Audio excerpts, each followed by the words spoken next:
নমস্কার, সবাই কেমন আছেন? আশা করি সবাই খুব ভালো আছেন। আমিও খুব ভালো আছি। তো চলুন প্রতিদিনের মতো আজকের ব্লগটা এখন থেকেই শুরু করি। আজকে সকালটা বেশ ঝলমলে দেখুন। আর বাবা আজকে হাঁটতে গিয়েছিল, এই সবেমাত্র ফিরলো। চলুন আমি রান্না বসাই। আজকে আমি বাঁধাকপি চচ্চড়ি বানাবো বলে বাঁধাকপিটা আগে থেকেই একটু নুন মাখিয়ে রেখে দিয়েছিলাম যাতে নরম হয়ে যায়। এখন তো আর দেশি বাঁধাকপি না, কেমন একটা স্টোরের মাল, তো তাই একটু কেমন শক্ত শক্ত। আর ফ্রিজ থেকে একটু চিংড়ি মাছটা বের করে নিয়েছি, কেমন বরফ জমেছে দেখুন, একদম ডিপ ফ্রিজটায়। ওটা কেমন দিন গলাতে হবে, নাহলে আর কিছুই রাখা যাবে না। চলুন চিংড়ি মাছটায় আমি জল দিই, বরফটা যাতে তাড়াতাড়ি গলে যায়। আজকে চিংড়ি মাছ দিয়েই বাঁধাকপিটা বানাবো, আর তেমন কিছু রান্না করব না। চিংড়ি মাছ দিয়ে বাঁধাকপি হলে অর্ধেক ভাত খাওয়া হয়ে যাবে। সাথে একটু টকের ডাল বানাবো। মাই পাঠিয়েছে গতকাল এক থোলা আমড়া, সেই আমড়া দিয়ে আজকে টকের ডাল বানাবো। এই দেখুন, গাছের পাড়া একদম ডাঁটি ডাঁটি সমেত আমড়া। আমরা জানি খেতে ভালো লাগে, কিন্তু আমার এখন টকের ডালটাই বেশি ভালো লাগে আমড়া দিয়ে। যেহেতু একটু ওয়েদারটা ভালো, তো একটু রোদ্দুরে টক খেতে সুন্দর লাগে, তাই গোটা তিনেক নিয়ে একটু ডাল বানাবো। যেহেতু আমরা বাড়িতে অল্পজন, সেই কারণে রান্নাবান্না হয়ে গেছে। আর বাবা ডিউটি বেরিয়ে গেছে। আমি চলে এসেছি উঠান থেকে একটা লেবু পাতা নিতে। যদিও মনটা টানছিল একটু এই ফুলটার দিকে, তাই আরও একবার ওকে দেখতে চলে আসলাম। কি সুন্দর হয়েছে দেখুন, একটু একটু গন্ধ কাছে গেলে পাওয়া যাচ্ছে, জানেন।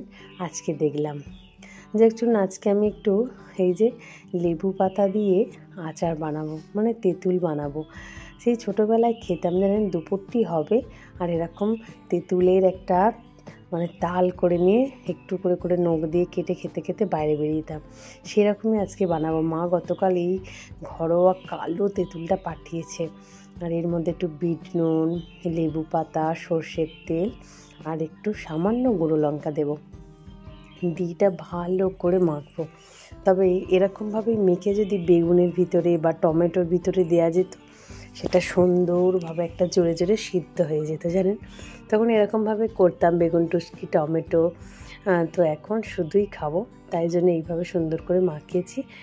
তবে ঝালের জন্য একটু অল্প গুঁড়ো লঙ্কা দিচ্ছি। তবে কাঁচা লঙ্কা দিলে ভালো তো, কিন্তু আমাদের বাড়িতে যে কাঁচা লঙ্কাগুলো এখন আপাতত আছে সেগুলো খুব নরম নরম, তার মধ্যে অতটা ঝাল নেই। সেই কারণেই আমি একটু গুঁড়ো লঙ্কা দিলাম। তাতে যদি ঝাল কম লাগে ফের কাঁচা লঙ্কা দেবো, ঠিক করেছি। মোটামুটি ঠিক আছে, একটু ঝালটা কম লাগছে। আর তেঁতুলটা এতটাই পুরানো, টকের থেকে মিষ্টি বেশি হয়ে গেছে, তাই আরও একটু বেশি করে নুন দিচ্ছি। আর একটু ধনে পাতা, কাঁচা লঙ্কাও দিয়ে দিচ্ছি, যাতে টেস্টটা আরও দুর্দান্ত আসে। তবে এটা আমি রোদের মধ্যে রাখবো না, এখানেই চাপা দিয়ে রেখে দেবো ভালো করে মজুক। তারপরে এটাকে একটু একটু করে দুপুরবেলা বসে বসে খাবো। চলুন এটা এইভাবে চাপা দিয়ে রেখে দিলাম। এরপরে স্নান টান সেরে আরই দেখি পুজোতে বসেছে। আজকে ঠাকুরকে সন্দেশ দেওয়া হয়েছে, আম সন্দেশ। দেখুন, আসলে গত শনিবার দিনকে সন্দেশ আনা হয়নি। আরতির সময় তো মাকে একটু সন্দেশ খাওয়ানো হয়, কিন্তু একটু ভুলবশত আনা হয়নি, তাই আজকে নিয়ে এসে দেয়া হলো। চলুন আমরা ভাত খেতে বসে গেছি। পটল ভাজা, বাঁধাকপি চচ্চড়ি আর এই যে আমড়া দিয়ে ডাল। আজকে খাওয়াটা জমে যাবে। সত্যি কথা বলতে টকের ডাল হলে আমি ভাত খেতে ভীষণ ভালোবাসি। সন্ধ্যাবেলা যেহেতু এটা দামোদর মাস, তাই এইভাবেই প্রদীপটা আমাদের কৃষ্ণ ঠাকুরকে দেখাচ্ছি, মানে আমাদের গোপালকে। ছোটোবেলার গোপালটাই তো অ্যাকচুয়ালি দামোদর হিসাবে মানে পরিচিত। মা ওকে রশ্মি দিয়ে বাঁধছে, এরকম একটা দৃশ্য আর কি। তো সেই কারণে গোপালকে এইভাবে নাভিতে, চরণে, মুখে আর সারা অঙ্গে কয়েকবার প্রদীপ ঘোরাতে হয়। তো সেটা কোন জায়গায় কতবার, সেটা আমি আপনাদেরকে পরে জানিয়ে দেব। এই যে সন্ধ্যাবেলা হতেই চিনি লাফালাফি করছে, মুড়ি খাবে, তাই ওকে একটু বাটিতে দিয়ে দিলাম। কীভাবে ও নিজে থেকে বেরিয়ে আসে দেখুন। ও সন্ধ্যাবেলা জানে মা ওকে আমাকে জলমুড়ি দেবেই, তাই ও জলমুড়ি খেতে চলে আসলো। আজকে রাতের খাবারে বানাবো একটু টিকলি।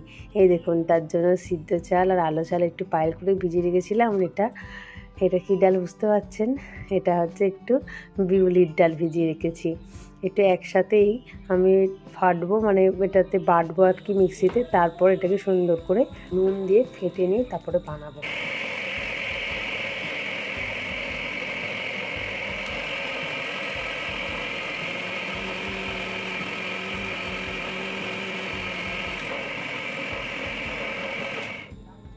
তো যাক মোটামুটি হয়ে গেছে, দেখি কতটা কি বাটা হয়েছে। একটু ধারে ধারে গোটা গোটা আছে দেখুন। আর একবার দিয়ে দিই, এগুলোকে একটু নিচের দিকে নামিয়ে আর একবার একটু মিক্সিতে ঘুরিয়ে দিই, তাহলে আর একটু সুন্দর ভেঙে যাবে, মানে একদম মসৃণ হয়ে যাবে। চলুন এটাকে এরকম করে নিয়ে তারপরে এটাকে আমি ঢালবো। যাই হোক, এটাকে ঢালার পরে একটু নুন দেবো এর মধ্যে, আর কিছু দেবো না, জল আর নুন দেবো। এটাকে একটু পাতলা করবো, যেরকমভাবে সরু চাকলি পিঠে করে সেই রকম। আসলে ময়দা দিয়ে তো সবসময় করে খাই, আজকে খুব ইচ্ছা করলে একটু এরকমভাবে করে খাবো। কিন্তু অ্যাকচুয়ালি এরকমভাবে করে খেতে গেলে সাথে কিন্তু চাই একটু সুন্দর পাতলা খেজুরের গুড়। কিন্তু এখন কোথায় পাই বলুন তো, এখনও তো এইসব হয়নি, মানে কুয়াশাও আসেনি, খেজুরের রসও হয়নি, আর গুড়ও জাল দেওয়া হয়নি।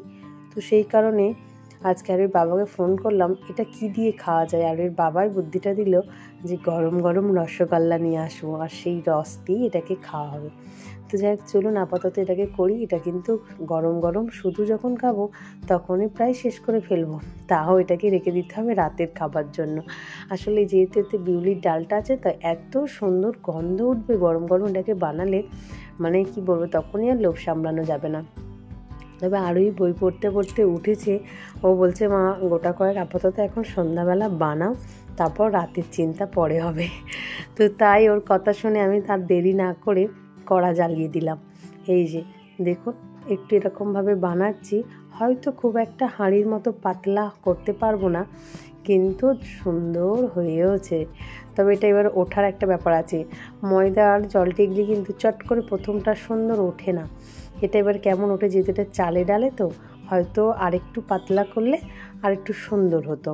তবে এর মধ্যেও কিন্তু আমি অল্প একটু ময়দা দিয়েছি, জানেন কি সুন্দর ফুলেছে দেখুন। একবার একটা ঢাকা দিয়েছিলাম যাতে উপরটা হয়ে যায়, কারণ এটা তো আর এদিক ওদিক করবো না, এটা একদিকেই বানাবো। এই দেখুন সুন্দর কিন্তু হয়েছে, আর তেলও একদম দিইনি জানেন, জাস্ট কড়ার গায়ে একটু মানে মাখিয়ে দেওয়ার মতো তেল দিয়েছিলাম। আসলে এগুলোতে একটু জল তেল পাইল করে কলার ডাঁটি করে দিলে সুন্দর হতো, কিন্তু আজকে আর সেটা করা হয়নি। তো শুধুই একটুখানি তেল জাস্ট কড়াতে মাখিয়ে নিয়েছি একবার, মানে প্রথমেই, তাতেই কত সুন্দর উঠেছে দেখুন। এই দেখুন টক টক করে উঠে যাচ্ছে, আর আমি যতবার ফেলছি ততবার আর ওই খেয়ে ফেলছে গরম গরম। তো যাই হোক, এবারে আস্তে আস্তে ওর পেটটা ভরে গেছে, এবারে আমি একটা একটা করে করে জমাতে থাকি। চলুন, রসগোল্লা ওদিকে এসে গেছে, এই যে গরম রসগোল্লার রস দিয়ে আজকের পিঠে খাওয়া হবে। তো এই দেখুন চিনি কত সুন্দর রসগোল্লা খাচ্ছে। এই রসগোল্লাটা আমি গোপালকে দিয়েছিলাম, এনে রাখতে না রাখতেই চিনি শুরু করে দিয়েছি খাওয়া। যেহেতু বাড়িতে মিষ্টি আসলেই গোপালকে দেয়া হয় প্রথম, তাই এনেই গোপালকে দিয়েছিলাম এটা। তারপরে কিছুক্ষণ পরে আনা হলো, তো সেটা চিনি একদমই ছাড়ছে না, খেয়েই যাচ্ছে গরম রসগোল্লা। অথচ কিন্তু অন্য মিষ্টি খুব একটা পছন্দ করে না, এটা হয়তো গরম গরম বলেই খাচ্ছে। যাক চলুন, সবার জন্য মিষ্টি আর একটু করে পিঠে বেড়ে ফেলি। শীত পড়তে না পড়তে কিন্তু পিঠে বানানো শুরু হয়ে গেল, এটাই মনে হচ্ছে, তাই না? আসলে গোটা শীত ভরি পিঠে খেতে হয়, মানে খেতে ভালো লাগে আর কি। পিঠে অ্যাকচুয়ালি গরমকালে তো ভালো লাগে না, শীতকালেই ভালো লাগে। এই রসগোল্লাগুলো দেখে আর একদমই লোভ সামলানো যাচ্ছে না। চলুন খাওয়া শুরু করে দিই। আজকে ভিডিওটাও এখানে শেষ করছি, আগামীকাল একটি নতুন ব্লগে আবার দেখা হবে। সবাই সুস্থ থাকবেন, ভালো থাকবেন, সবাইকে ভালো রাখবেন। আর ভিডিওটা কেমন লাগলো অবশ্যই কমেন্ট করে জানাবেন, আর ভালো লাগলে একটা লাইক সাবস্ক্রাইব করে পাশে থাকবেন। চলুন টাটা।